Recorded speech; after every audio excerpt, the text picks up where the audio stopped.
In a city where money can buy everything, what happens when a billionaire's life is shaken by a single failed ATM card?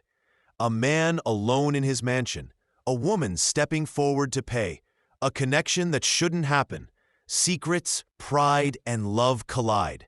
Will he win her heart before it's too late? A Card for Christmas, an original What's your romance name? story. If you love stories Thank about you. unexpected love and second chances, like this video, subscribe for more heartwarming and suspenseful stories. Share with someone who believes in love. Don't miss the story everyone will be talking about this Christmas. The house was quiet in the way only expensive houses ever were. Not peaceful, just quiet. Adebayo Kingsley stood in the center of his Ikoyi living room, jacket draped over one arm, staring at a Christmas tree that looked as though it had been decorated for a magazine shoot rather than for joy.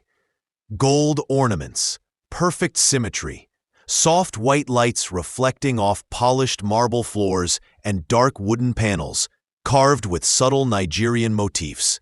Everything was beautiful. Everything felt empty. At 42, Adebayo had mastered acquisition. Companies bowed. Banks called him sir with reverence. His name alone could move markets.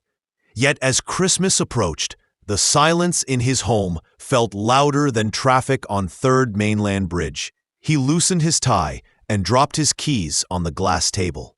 The sound echoed, sharp and lonely. He poured himself a drink, raised it halfway, then stopped. Instead of drinking, he watched his reflection in the tall windows, Lagos glittering behind him like a city that never asked how he felt. "I have everything," he murmured to no one. The words didn't convince him. He chose simplicity that night. In a walk-in closet filled with designer suits arranged like soldiers, Adebayo reached for a plain black sweater. No labels, no power, just fabric and warmth. He passed his luxury cars and entered an ordinary SUV, as if anonymity might make the city kinder. Outside, Lagos was alive with December magic. Christmas lights clung to street poles. Hawkers laughed louder. Churches advertised carol services in bold colors. Families spilled joyfully onto sidewalks, arms full of bags and hope. Adebayo watched them from behind his steering wheel, feeling like a visitor in a city he owned parts of but did not belong to. The mall on Victoria Island shimmered with festive chaos. Music floated from hidden speakers. Perfume and laughter mixed in the air. Couples moved easily together, fingers interlaced. Children tugged impatiently at their parents' clothes. Adebayo walked slowly, observantly. He selected gifts without thinking of price. Scarves, books, a bracelet handmade with local beads. Things chosen with care, not excess. For once, he wanted meaning.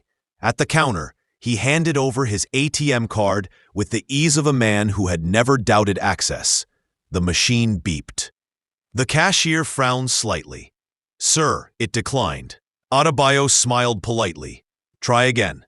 The second beep was louder, more final. "Declined." A pause followed, long, heavy. A line formed behind him.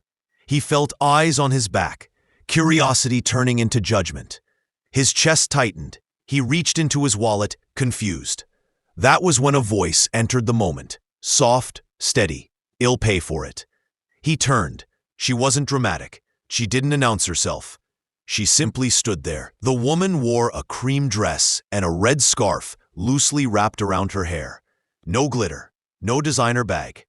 Her face held the calm of someone who knew herself. Her eyes met his without awe or judgment, just kindness. "There's no need," Adebayo said quickly, heat rising to his cheeks. She smiled. Not pity, not pride. "It's Christmas," she said. "Let someone help today." Before he could object again, she tapped her card. Approved. The sound felt like a crack through his carefully built world. She handed the receipt to the cashier and turned to leave. "Wait," Adebayo said, surprising himself with the urgency in his voice. "Thank you." She paused, looking back. "You're welcome," she replied simply. "What's your name?" She hesitated. then answered, Zainab.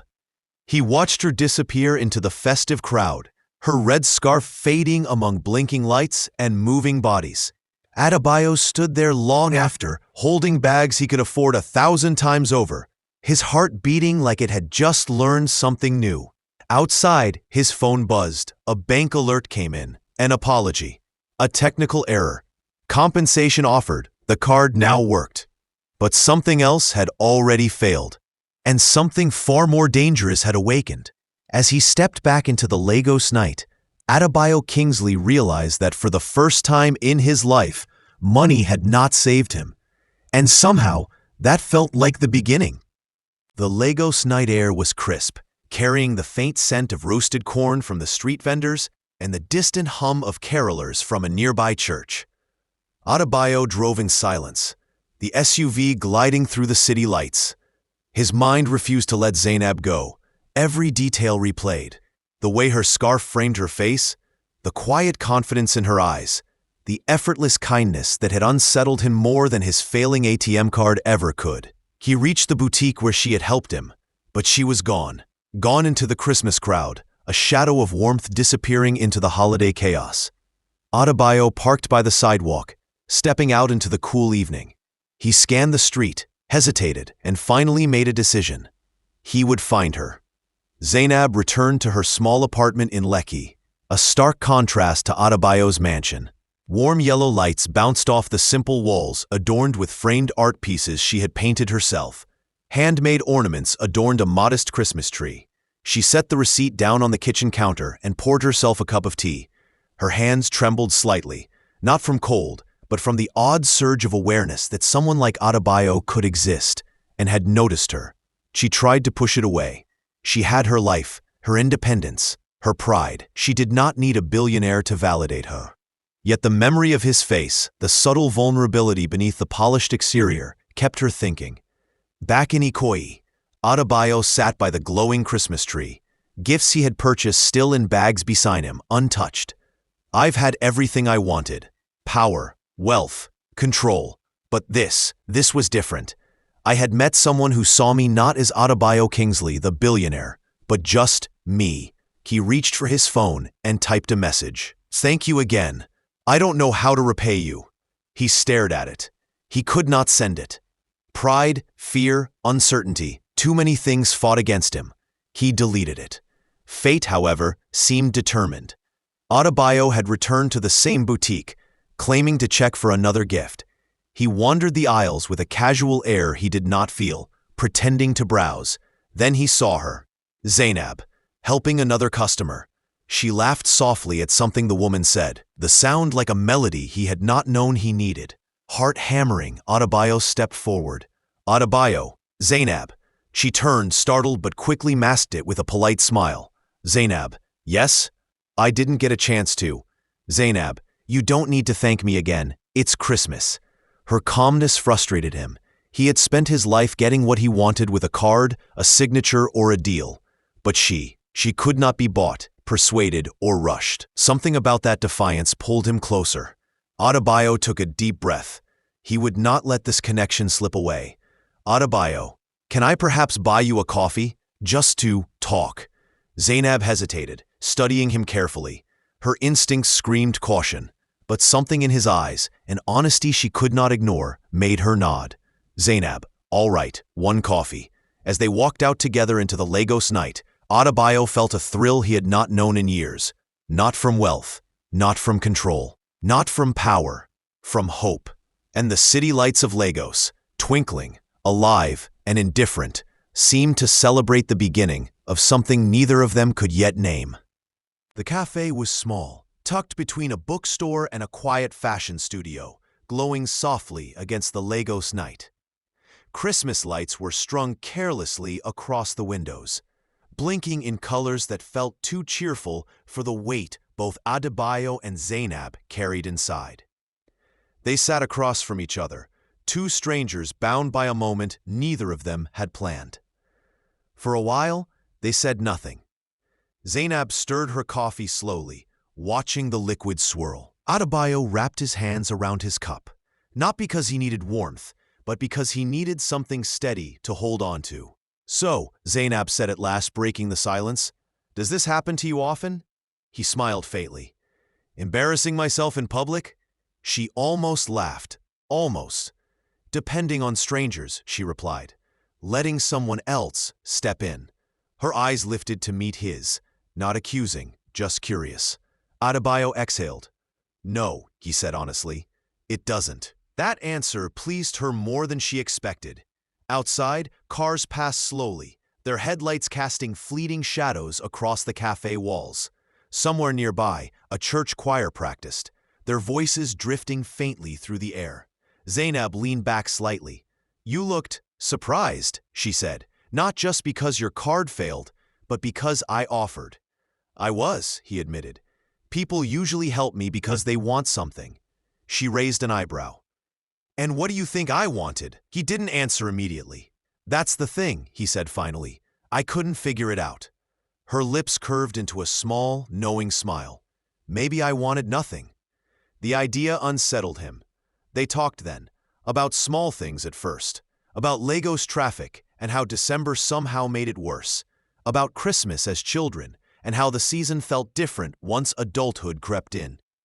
Zainab spoke of her work, how she styled interiors, how she believed spaces carried emotions, how homes, when done right, could heal people without them realizing it. "Some houses," she said quietly, "are expensive prisons." The words landed heavier than she knew. Adebayo nodded slowly. "I think I live in one of those." She studied him, surprised by the honesty. "Then maybe you should let it breathe." He smiled. "Maybe." What he did not say was how her words pierced him, how his mansion, with all its marble and glass, echoed with loneliness, how no one had ever spoken to him without fear, admiration, or calculation until her. As the minutes passed, Adebayo felt the urge rising again, the familiar instinct to impress, to reveal his name, his status, to watch her reaction shift.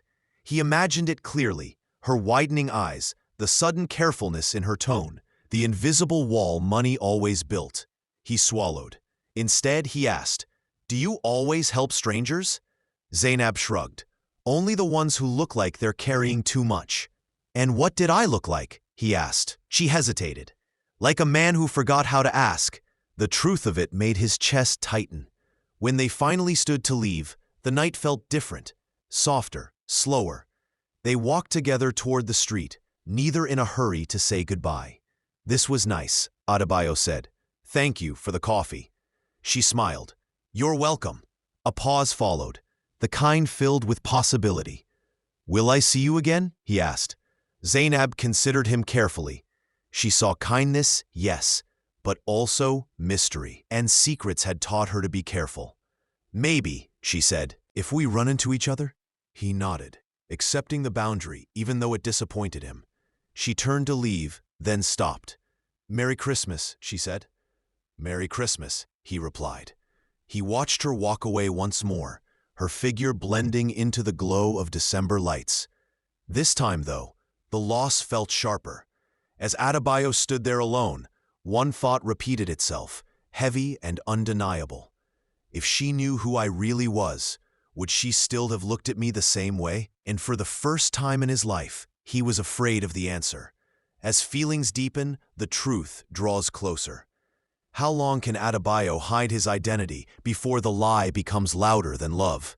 Christmas morning arrived quietly, not with celebration, but with questions.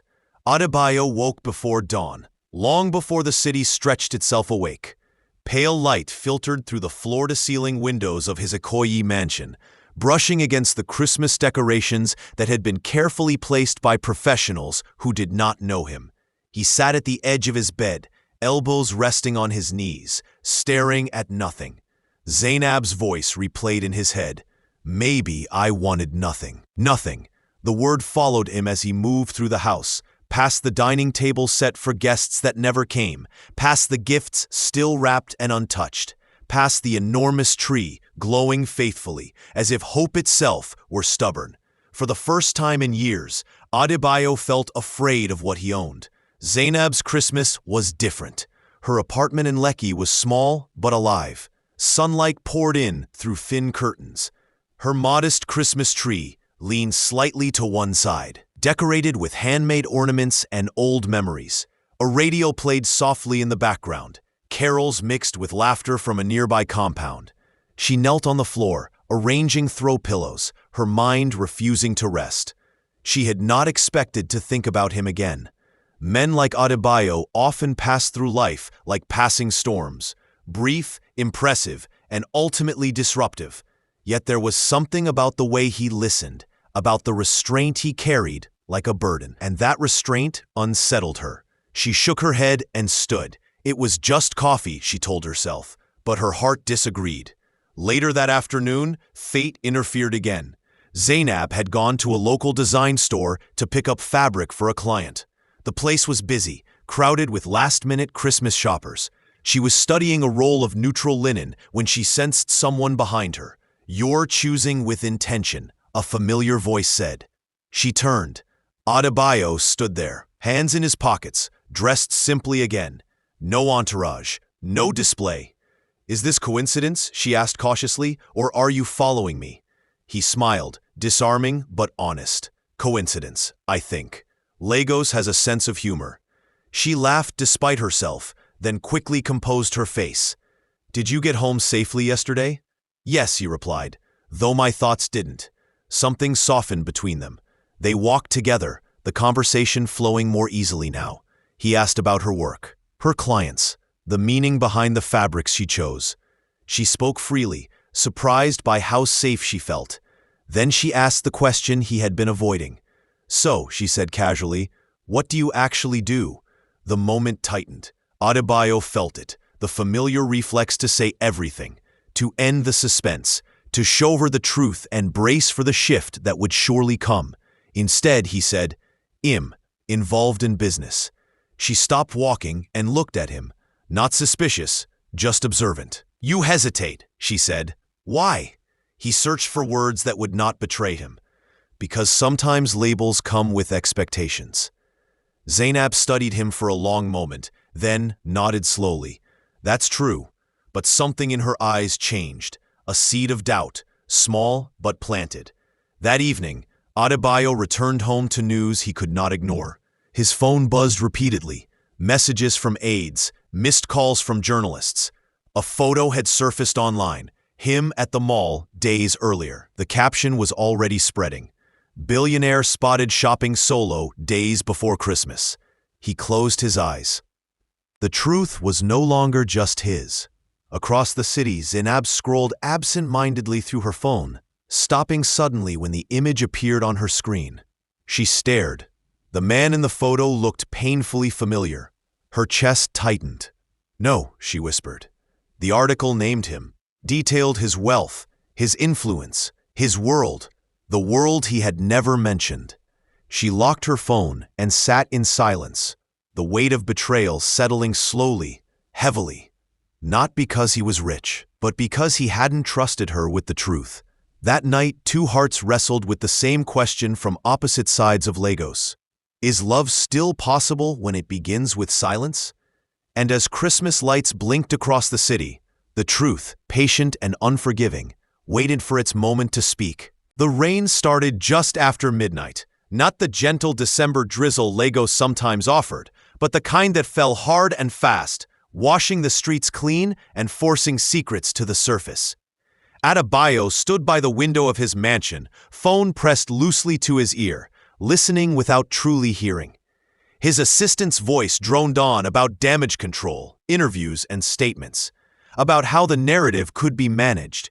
He ended the call abruptly. For the first time in his life, he did not want control. He wanted honesty. Across the city, Zainab sat on the edge of her bed, the glow from her phone still burning in her mind. The article replayed itself over and over. His name, his wealth, his face frozen in a moment she now understood too well. She felt foolish, not because he was rich, but because she had trusted his silence. She remembered the way he hesitated when she asked what he did, the way he had chosen his words carefully, as if walking around something sharp. She had sensed it then, but she had chosen kindness over suspicion. Now, kindness felt expensive. Her phone buzzed. Adebayo. She stared at the screen for a long moment before answering. Zainab, his voice came through low and strained. Please, I need to see you. There was a pause. I think you've already said enough, she replied quietly. Please, he said again. Let me explain. Silence stretched between them. Fine, she said at last, but not your house, somewhere neutral. They met at the same cafe where they had first shared coffee. It was nearly empty now, chairs stacked, lights dimmed. Rain streaked down the windows, blurring the city beyond. Adebayo stood when she walked in. She did not smile. I won't waste your time, she said, remaining standing. Why didn't you tell me who you were? He swallowed. Because every time I do, everything changes. And you decided for me? She asked sharply. No, he replied. I was afraid. The honesty surprised even him. I wanted you to know me before the noise, he continued. Before the assumptions. Before the money spoke louder than I could. Zainab crossed her arms. You let me pay for your shopping. I didn't know who you were, she went on. And you knew exactly who you were. The words landed hard. I paid because I saw a man who looked lost, she said. Not because I wanted to rescue a billionaire. Adebayo nodded, eyes shining. That's why I fell for you. She flinched slightly. Don't, she warned. Don't make love sound like an excuse. I'm not, he said. I'm making it the truth. He stepped closer, but stopped when she didn't move. I was going to tell you, he said softly. I just didn't want the first thing you learned about me to be my money. Zainab looked away, blinking rapidly. When I saw the article, she said, voice breaking despite her effort, it felt like everything I believed about us collapsed. Us? He repeated gently. She laughed bitterly. That's the problem, isn't it? I thought there was an us. There is, he said firmly, if you still want it. She finally looked at him then, really looked. She saw regret, fear, vulnerability stripped bare. But trust, once cracked, did not heal instantly. I need time, she said quietly. I need to know if the man I met is real, or just another mask. Adebayo nodded. Take all the time you need. As she turned to leave, he spoke again. Zainab? She paused. I didn't fall in love with you because you paid for something, he said. I fell in love because you gave without asking who I was. Her shoulders trembled slightly. She walked out into the rain without looking back.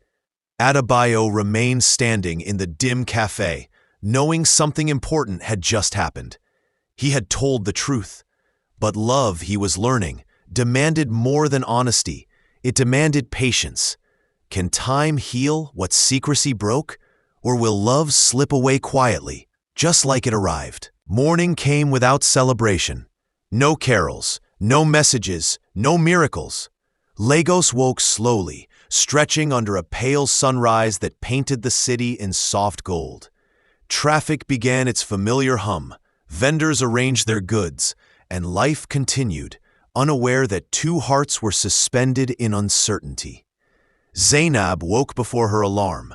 She lay still on her narrow bed, staring at the ceiling as light crept into her Lekki apartment. The quiet was heavy, pressing against her chest. She had asked for time, yet time already felt cruel. She moved through her morning routine mechanically, brushing her teeth, tying her scarf, watering the small plant by her window. Everything felt normal, too normal. Her phone lay untouched on the table. She told herself she wouldn't check it. She checked it anyway. Nothing. Relief and disappointment tangled painfully by her chest. She thought about his eyes the night before, how honest they had looked, how afraid, how human. That frightened her more than the lie, because if he had been pretending, leaving would have been easy. Across the city, Adebayo sat alone in his mansion, the morning light exposing what the night had hidden. The Christmas tree still stood in the corner, its lights switched off, ornaments dull in the daylight. The house felt larger than usual, colder. He had not slept. Every room reminded him of Zainab, spaces she had never entered, but somehow changed. For the first time, the mansion felt unfinished. He picked up his phone, typed her name, then locked the screen again. Give her space, he told himself. He had spent his life chasing outcomes, forcing resolutions. This time, he chose stillness, and it terrified him.